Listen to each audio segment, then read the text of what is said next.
Hello students, welcome to Swami Vivekananda institute.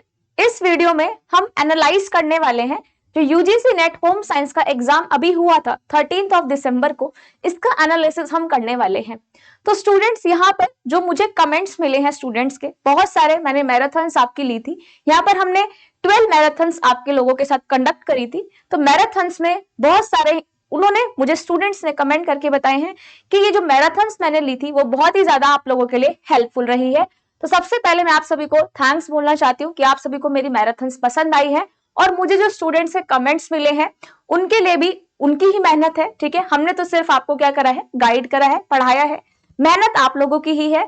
तो आइए अब हम एग्जाम एनालिसिस करते हैं। तो जो पैटर्न आया था एग्जाम में, मुझे स्टूडेंट्स ने बताया कि यहाँ पे जो पैटर्न आया था, जो अब एनालाइज जो हम किस तरीके से कर रहे हैं।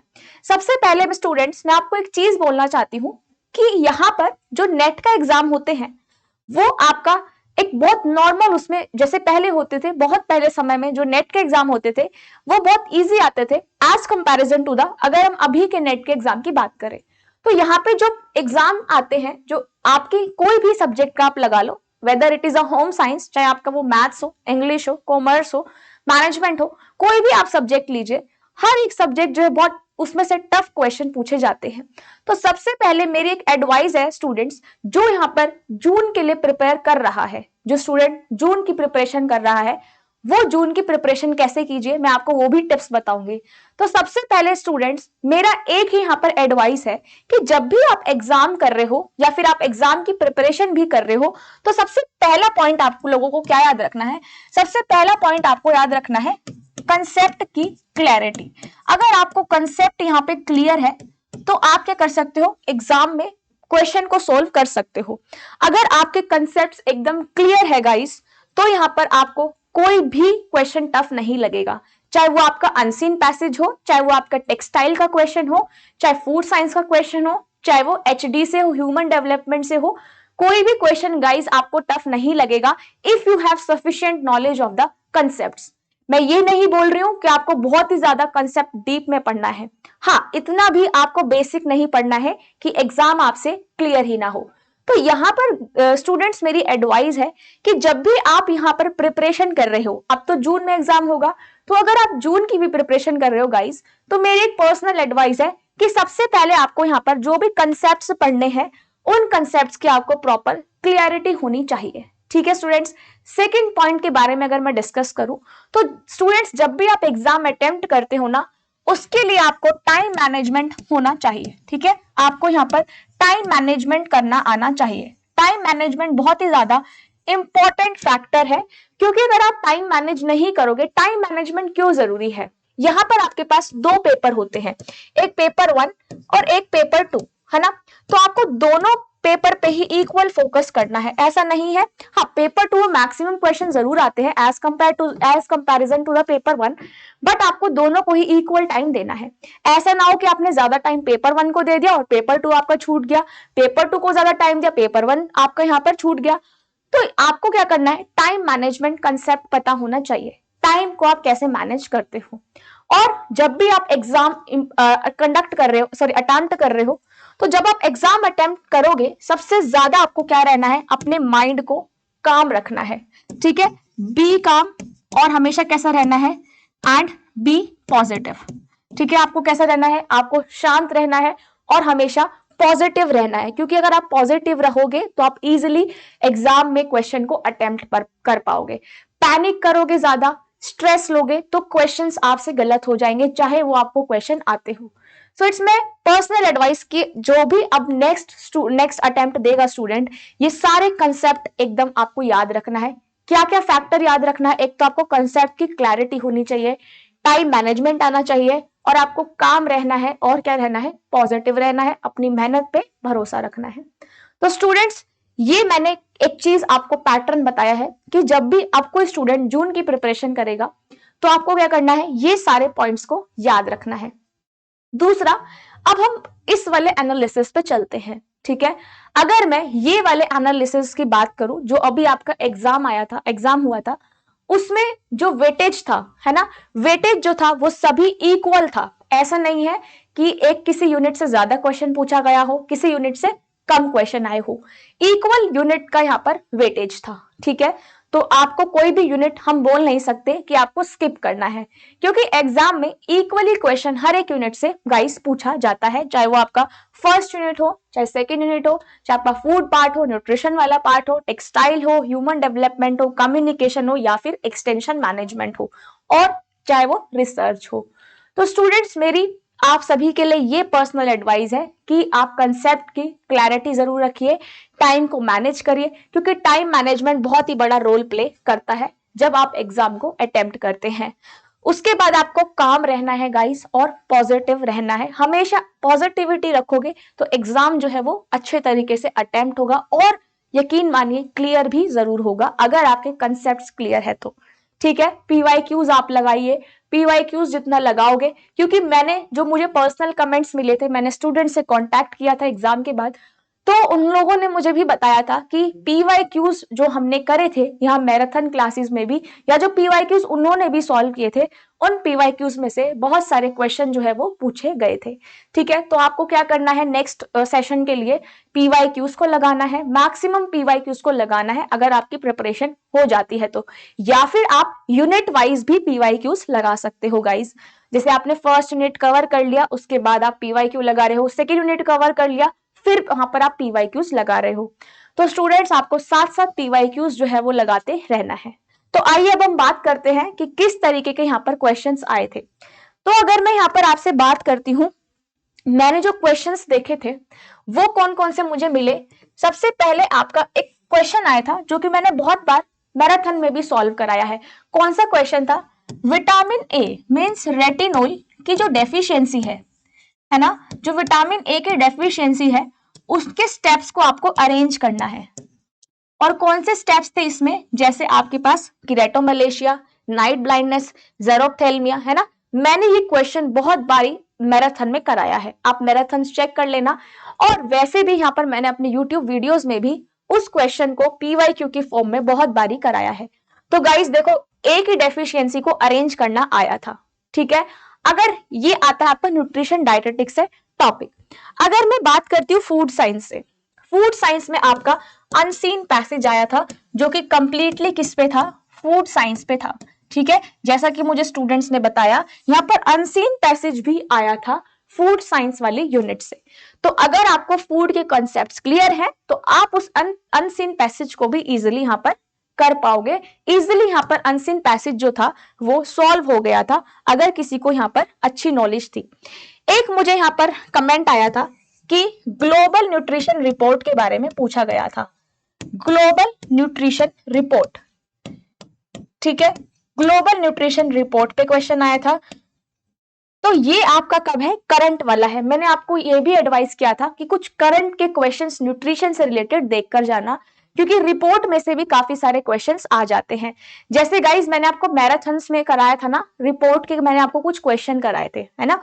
उसी तरीके से यहाँ पर ग्लोबल न्यूट्रिशन रिपोर्ट से कुछ कंसेप्ट वहां पर देखने को आपको मिले थे। तो ये सारा पार्ट था न्यूट्रिशन और डायटेटिक्स में से।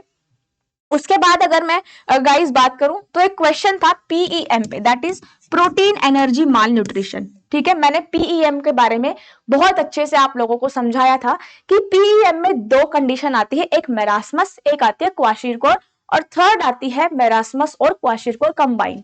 मेरास्मस क्यों होता है, अगर बॉडी में प्रोटीन की कमी होती है। क्वाशीरकोर क्यों होता है, अगर बॉडी में एनर्जी की कमी होती है। और मेरास्मस क्वाशीरकोर ही प्रोटीन एनर्जी माल न्यूट्रिशन का पार्ट है, जिसमें एनर्जी और प्रोटीन दोनों की ही गाइस कमी हो जाती है। तो पीईएम पे भी यहाँ पर क्वेश्चन जो है एग्जाम में आया था, ठीक है। प्रोटीन एनर्जी माल न्यूट्रिशन का क्वेश्चन भी यहाँ पर गाइस एग्जाम में पूछा गया था। एक क्वेश्चन के बारे में और मैं डिस्कस करूं, दैट इज आरडीए। आरडीए के बारे में मैंने आपको बहुत अच्छे तरीके से समझाया था कि रिकमेंड डाइटरी अलाउंस में से हमेशा क्वेश्चन पूछा जाता है कि एडोलेसेंट गर्ल्स में, बॉयज में, प्रेग्नेंट वुमेन में, लैक्टेटिंग वुमेन में आयरन का पूछा होगा आपसे, कितना प्रोटीन लेना है वो पूछा होगा, आयरन की रिक्वायरमेंट पूछी होगी, या फिर आपसे कैल्शियम की रिक्वायरमेंट भी पूछी होगी। तो स्टूडेंट्स, एक आरडीए पे यहाँ पर जो है क्वेश्चन स्टूडेंट्स ने मुझे बताया कि आरडीए से भी यहाँ पर क्वेश्चन जो है वो आया था, ठीक है। उसके बाद यहाँ पर अनसीन पैसेज का मैंने आपको बता दिया, ठीक है। एक क्वेश्चन आया था यहाँ पर इसका आरडीए का हो गया, ठीक है, पीईएम का हो गया। अब अगर मैं आती हूं यहां पर अपने टेक्सटाइल यूनिट पे, टेक्सटाइल यूनिट में क्या पूछा गया था? टेक्सटाइल यूनिट में वॉशिंग सीक्वेंस पूछा गया था, है ना। मैंने आपको क्या बोला था कि अगर आपको सीक्वेंस वाले क्वेश्चन पूछे जाते हैं तो ज्यादातर वो टेक्सटाइल में से पूछे जाते हैं, या फिर एक्सटेंशन मैनेजमेंट से पूछे जाते हैं, या फिर रिसोर्स मैनेजमेंट से पूछा जाता है। क्योंकि जो सीक्वेंस होता है, चाहे वो वॉशिंग सीक्वेंस हो, चाहे इसमें आपका नेचुरल फाइबर का सीक्वेंस हो कि नेचुरल फाइबर कैसे बनते हैं, आर्टिफिशियल सिंथेटिक फाइबर्स कैसे बनते हैं, क्वेश्चन जरूर यहां पर आपको देखने को मिलता है, जिसमें स्टेप्स में क्या करना है, सीक्वेंस में इनको अरेंज करना है। चाहे वो आपका टेक्सटाइल से हो, मैंने आपको ये भी बोला था कि आपसे मैन्युफैक्चरिंग का क्वेश्चन भी पूछा जा सकता है कि वूल मैन्युफैक्चरिंग है, ठीक है, रेयन मैन्युफैक्चरिंग है, सिल्क है, जूट है, लिनन है, इनकी मैन्युफैक्चरिंग कैसे होती है। तो गाइज ऐसे ही क्वेश्चन आते हैं, स्टेप्स में इनको अरेंज करना। दूसरा यहाँ पे अगर मैं टेक्सटाइल की बात करूं तो प्रिंटिंग से एक क्वेश्चन आया था जिसको हम बोलते हैं कलमकारी प्रिंटिंग, ठीक है। कलमकारी जो प्रिंटिंग है मैंने आपको बताया था, जिसको हम क्या बोलते हैं, हैंड प्रिंटिंग बोलते हैं, ठीक है। एक कलमकारी प्रिंटिंग से क्वेश्चन आया था, आप देख रहे हो प्रिंटिंग से भी क्वेश्चन आए हैं, ठीक है। तो कलमकारी प्रिंटिंग कौन सी होती है? एक हैंड प्रिंटिंग होती है। इसका क्वेश्चन गाइस मैंने मैराथन में कराया था, आप सभी को याद होगा, जब मैंने आपको यह भी बोला था कि कलमकारी प्रिंटिंग जो है पीवाईक्यू है, आया हुआ है, होपफुली इस वाले एग्जाम में भी पूछा जाए, तो वही क्वेश्चन यहां पर पूछा गया था। कलमकारी प्रिंटिंग जिसको हम हैंड प्रिंटिंग बोलते हैं, उसका क्वेश्चन एग्जाम में आया था। कैसे क्वेश्चन आया था? अगेन इसको आपको स्टेप्स में अरेंज करना था कि किस तरीके से कलमकारी प्रिंटिंग जो है वो की जाती है, ठीक है गाइस, ये क्वेश्चन था। दूसरा आपका क्वेश्चन था एप्लीक से, ठीक है। दूसरा कहां से क्वेश्चन था आपका? एप्लीक से क्वेश्चन आए हुए थे। तो एप्लीक्स के बारे में भी आप मेरे यूट्यूब वीडियोस में देख सकते हो जाके, एप्लीक्स के बारे में भी मैंने बहुत सारे आपको चीजें कराई हुई हैं। एक और क्वेश्चन था गाइस हैंडलूम से, ठीक है। मैंने आपको वीविंग प्रोसेस में बताया था कि हम कितने तरीके के हैंडलूम्स यूज करते हैं, कैसे हम वीविंग करते हैं, कौन से उसमें प्राइमरी मोशन होते हैं, कौन से सेकेंडरी होते हैं, और कौन से ऑक्सिलरी मोशंस का हम यूज करके वीविंग करते हैं। तो स्टूडेंट्स यहां से क्वेश्चन आया था हैंडलूम से। उसके बाद एक क्वेश्चन आया था कसूती एम्ब्रॉयडरी से। कसूती एम्ब्रॉयडरी के क्वेश्चन भी मैंने आपको बहुत सारे करा रखे हैं। कसूती एम्ब्रॉयडरी जो है वो कहाँ की फेमस है? वो कर्नाटका की फेमस है ना। तो बताया था मैंने आप सभी को, इसलिए जो क्वेश्चन एक और कहां से आया था, कसूती एम्ब्रॉयडरी से गाइस यहां पर आया था, ठीक है। एक और क्वेश्चन जो है टेक्सटाइल से आया था, जिसमें से टेक्स और डेनियर का क्वेश्चन था। मैंने आपको जब टेक्सटाइल पढ़ाया था तो बहुत अच्छी तरीके से बताया था कि आपको टेक्स और डेनियर का बारे में पता होना चाहिए कि टेक्स में हम क्या देखते हैं, डेनियर में क्या देखते हैं, किस तरीके से हम यार्न्स काउंट करते हैं in the terms of tex और डेनियर, ये सभी के बारे में मैंने आपको बताया था। एक क्वेश्चन आया था जो कि मैंने मैराथन में कराया है। कौन सा क्वेश्चन है? कंडेंसेशन पॉलीमर, है ना। कंडेंसेशन पॉलीमर के बारे में गाइस मैंने आपको बताया था कि कंडेंसेशन पॉलीमर कौन से होते हैं, ठीक है। कंडेंसेशन पॉलीमर कौन से होते हैं? जैसे आपके सिंथेटिक पॉलीमर्स हो गए, नायलॉन है, ठीक है, पॉलिएस्टर है, पॉलीप्रोपाइलीन है, ये सारे कंडेंसेशन पॉलीमर्स होते हैं जो कि लॉन्ग चेन बना के रखते हैं, जो कि मोनोमर्स को कंबाइन करके एक लॉन्ग चेन बनती है। तो हमने कंडेंसेशन पॉलीमर का भी क्वेश्चन यहां पर किया था, ठीक है। उसके बाद अगर मैं दोबारा एक और उसकी बात करूं टेक्सटाइल में, तो एक क्वेश्चन पूछा गया था फाइबर की स्ट्रेंथ से, है ना, कि स्ट्रेंथ जो है किसमें कम होती है, किसमें ज्यादा होती है। मींस आप उस टॉपिक को इंक्लूड कर सकते हो, किसमें? उस टॉपिक को आप इंक्लूड कर सकते हो प्रॉपर्टीज में, ठीक है गाइस। उसको आप किसमें इंक्लूड कर सकते हो? प्रॉपर्टीज ऑफ द फाइबर में, कि स्ट्रेंथ कितनी है ना, यहाँ पर कपड़ा रेजिलेंसी क्या है, उसकी स्ट्रेंथ कितनी है, उसका इलोंगेशन कितना है। तो इस तरीके के क्वेश्चन जो है वो भी एग्जाम में पूछे गए थे, ठीक है। चलो उसके बारे में भी अब एक बार डिस्कस कर लेते हैं कि स्ट्रेंथ से क्या क्या क्वेश्चन यहाँ पर पूछे गए थे। तो गाइज यहाँ पर जो स्ट्रेंथ से क्वेश्चन आया था वो आया था एक स्ट्रेंथ से क्वेश्चन आया था स्ट्रेंथ ऑफ फाइबर। तो आपको नेक्स्ट एग्जाम में क्या करना है, जितनी भी फाइबर की प्रॉपर्टीज हैं उनको सभी को ध्यान में रखना है कि यहाँ पे स्ट्रेंथ क्या है, रेजिलेंसी क्या है, इलोंगेशन क्या है, ये सभी को आपको माइंड में रखना है, ठीक है। ये आया था आपका टेक्सटाइल यूनिट से, ठीक है। उसके बाद आपका एक और आया था लिकर्ट स्केल पे, ये यूनिट 1 का क्वेश्चन है। लिकर्ट स्केल के बारे में भी मैंने आपको बताया था, जिसमें 1 to 5 स्कोरिंग हम करते हैं, ठीक है। लिकर्ट स्केल पे क्वेश्चन था, ये आपका रिसर्च में भी यूज किया है। लिकर्ट स्केल का भी मैंने क्वेश्चन मैराथन में कराया था और मैंने आपको ये भी बोला था कि ये रिसर्च का ही पार्ट है। लिकर्ट स्केल था और एक क्वेश्चन मैंने आपको कराया था कि क्वेश्चनेयर हम कैसे बनाते हैं, ठीक है। क्वेश्चनेयर हम कैसे बनाते हैं और क्वेश्चनेयर को आप कैसे अरेंज करते हो, ये भी मैंने आपको मैराथन में कराया था। नेक्स्ट यहाँ पर अगर मैं अप्रैल डिजाइनिंग की बात करूं, तो अप्रैल डिजाइनिंग में यहाँ पर आपसे काफी सारे क्वेश्चंस आए हुए थे, ठीक है, जिसमें आपके पास अगेन एप्लिक्स हो गए, तो चलो टेक्सटाइल में हो गया, ठीक है। अप्रैल से भी क्वेश्चन काफी सारे स्टूडेंट्स ने बताए जो कि यहाँ पर पूछे गए थे, ठीक है। तो अप्रैल हो गया। उसके बाद यहाँ पर आपके पास बायोमैकेनिक्स से भी क्वेश्चन था, ठीक है। बायोमैकेनिक्स से भी क्वेश्चन था गाइस, बायोमैकेनिक्स, ठीक है।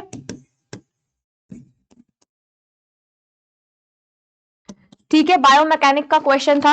और यहाँ पर एक पेरेंटिंग स्टाइल से, मैं आपको बार बार बोलती थी जब भी मैंने पेरेंटिंग स्टाइल का क्वेश्चन कराया है, तभी मैंने आपको बोला था कि स्टूडेंट्स पेरेंटिंग स्टाइल से बहुत सारे क्वेश्चन आएंगे, आपको देखने को जरूर एक क्वेश्चन तो जरूर मिलेगा, चाहे वो अथॉरिटेटिव पेरेंटिंग हो, चाहे वो अथॉरिटेरियन हो, ठीक है। ये सारी पेरेंटिंग स्टाइल के बारे में एग्जाम में पूछा जा चुका है, ठीक है।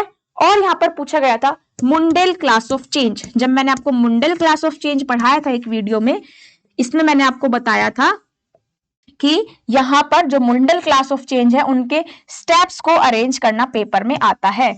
तो मुंडेल क्लास ऑफ चेंज के आपको स्टेप्स भी स्टूडेंट्स लर्न करने थे कि कैसे हम यहाँ पर इनको स्टेप में अरेंज करेंगे। तो अरेंज द फॉलोइंग क्वेश्चन बहुत सारे आपके आए हुए हैं। मुंडेल क्लास ऑफ चेंज से भी यहाँ पर स्टूडेंट्स एक क्वेश्चन था, ठीक है।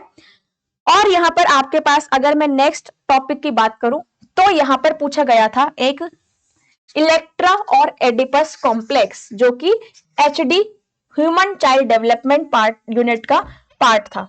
तो सबसे पहले इसमें मैंने आपको बोला था कि हम किसके बारे में डिस्कस करेंगे। यहां पर हमने जस्ट अ मिनट,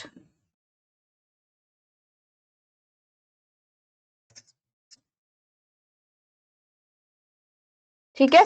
जो एचडी वाला पार्ट था, ह्यूमन चाइल्ड डेवलपमेंट वाली जो यूनिट थी, वहां से क्वेश्चन किसका आया था, इलेक्ट्रा और एडिपस कॉम्प्लेक्स, कि इलेक्ट्रा और एडिपस कॉम्प्लेक्स कौन सा है। जब बॉय अपनी मदर से ज्यादा अटैच रहता है, अट्रैक्ट रहता है, उसको हम बोलते हैं एडिपस, और अगर गर्ल अपने फादर से ज्यादा अटैच रहती है तो उसको हम क्या बोलते हैं, इलेक्ट्रा कॉम्प्लेक्स। तो यहाँ पे गाइस एडिपस और इलेक्ट्रा कॉम्प्लेक्स से भी एग्जाम में क्वेश्चन पूछा गया था, ठीक है। तो ये क्वेश्चन एक हमारा हो गया ह्यूमन चाइल्ड डेवलपमेंट यूनिट से। उसके बाद यहाँ पे कम्युनिकेशन से मॉडल्स पे क्वेश्चन आए हुए थे, ठीक है, जिसमें आपके पास एरिस्टोटल मॉडल से भी क्वेश्चन था। तो एरिस्टोटल मॉडल कौन सा होता है, जो कि सेंडर फोकस होता है, वन वे कम्युनिकेशन इसमें होता है, सेंडर जनरली इसमें ज्यादा फोकस किया जाता है। तो ये क्वेश्चन था। और ह्यूमन चाइल्ड से चाइल्ड बिहेवियर पे भी क्वेश्चन पूछा गया था, ठीक है। चाइल्ड बिहेवियर पे भी स्टूडेंट्स क्वेश्चन जो है वो पूछा जा चुका है, ठीक है। उसके बाद यहाँ पर आपका टाइम मैनेजमेंट पे, रिसोर्स मैनेजमेंट का ही पार्ट है, ठीक है। टाइम मैनेजमेंट पे भी क्वेश्चन आया है, ठीक है। रिसोर्स मैनेजमेंट का ही ये क्या है, पार्ट है। तो ये क्वेश्चन गाइस देखे थे हमने, ठीक है। और एक आया था ग्रीन बिल्डिंग मैनेजमेंट से क्वेश्चन, ये है आपका हाउसिंग इंटीरियर डिजाइन से ग्रीन बिल्डिंग मैनेजमेंट, जिसमें मैंने आपको गृह के बारे में बताया था। तो ग्रीन बिल्डिंग मैनेजमेंट से स्टूडेंट्स यहाँ पर क्वेश्चन देखा गया था एग्जाम में, ठीक है। अनसीन पैसेज फूड से आया था और बाकी सारे टॉपिक्स जो है मैंने आपको बता दिए हैं।